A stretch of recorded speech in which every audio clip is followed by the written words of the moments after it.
ഇന്ന് നമ്മൾ തിന കൊണ്ടുള്ള ഒരു സ്പെഷ്യൽ ദോശയാണ് പരിചയപ്പെടാൻ പോകുന്നത്. എല്ലാവർക്കും അറിയാം തിന ഗ്ലൂട്ടൻ ഫ്രീ ആണ്, അതുപോലെ തന്നെ ആന്റി ഓക്സിഡന്റുകളാൽ സമൃദ്ധമാണ്. തിന കൊണ്ടുള്ള ആഹാരം കഴിക്കുന്നത് വളരെ നല്ലതാണ്.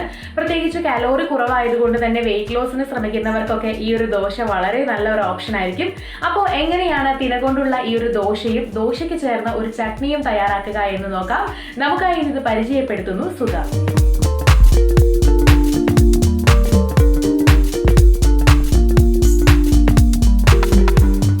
ദോശ തയ്യാറാക്കാൻ വേണ്ട ചേരുവകൾ: 1.5 ഗ്ലാസ് തിന, 1/4 ഗ്ലാസ് ഉഴുന്നുപരിപ്പ്, 1 കപ്പ് അവൽ, 1 ടേബിൾ സ്പൂൺ ഉലുവ, ചട്നിക്ക് ശർക്കര 1 ടേബിൾ സ്പൂൺ, ഉപ്പ്, ഇഞ്ചി, പുളി, 4 പച്ചമുളക്, ബംഗാൾ പരിപ്പ്, തേങ്ങ, മല്ലിയില എന്നിവയാണ് വേണ്ടത്.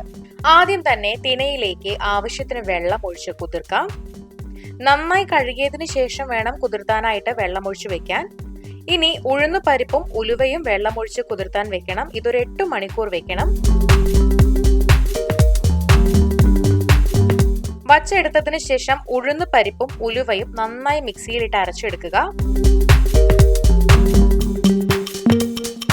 അതിനുശേഷം തിനയും നന്നായിട്ട് അരച്ചെടുക്കണം. നല്ല സ്മൂത്ത് ആയിട്ട് കിട്ടണം.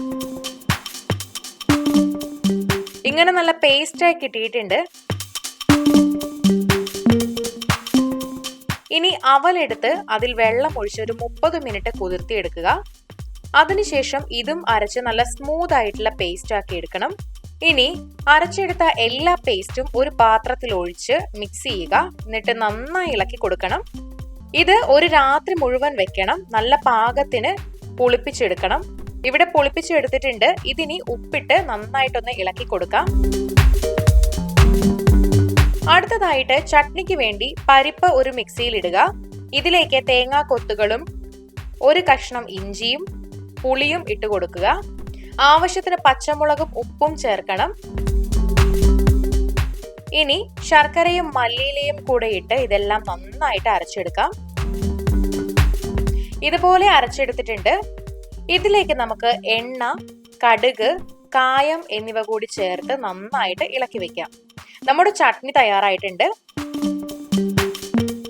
അടുത്തതായിട്ട് തവ എടുത്ത് ചൂടാക്കിയതിനു ശേഷം ദോശയുടെ മാവ് ഒഴിച്ചു വെക്കണം. മുകളിലായിട്ട് എണ്ണ ഒഴിച്ചു കൊടുക്കണം. എണ്ണ ഒഴിച്ചു കൊടുക്കുമ്പോൾ കുറച്ചുകൂടെ ഒന്ന് ടേസ്റ്റ് കിട്ടും. നിങ്ങൾക്ക് നെയ്യ് ഉണ്ടെങ്കിൽ അതെടുത്താലും മതിയാകും. നല്ല ക്രിസ്പി ആയിട്ടുള്ള ദോശ തയ്യാറായിട്ടുണ്ട്. ചട്നിയോടൊപ്പം വളരെ സ്വാദോട് കൂടി തന്നെ നിങ്ങൾക്കിത് കഴിക്കാം. വളരെ ഹെൽത്തി ആയിട്ടുള്ള ദോശയാണ്. ഡയറ്റ് നോക്കുന്നവർക്കൊക്കെ നല്ല ഒരു ഓപ്ഷൻ ആയിരിക്കും. നിങ്ങളും വീട്ടിൽ തയ്യാറാക്കി നോക്കുക. എന്നിട്ട് അഭിപ്രായങ്ങളൊക്കെ കമന്റ് ചെയ്യുക. വീഡിയോ എല്ലാവർക്കും ഇഷ്ടമായെന്ന് കരുതുന്നു. ഇഷ്ടമായെങ്കിൽ ലൈക്ക് ചെയ്യുക, ഷെയർ ചെയ്യുക. ഇതുപോലുള്ള കൂടുതൽ വീഡിയോകൾക്കായി സമയം മലയാളം സബ്സ്ക്രൈബ് ചെയ്യുക.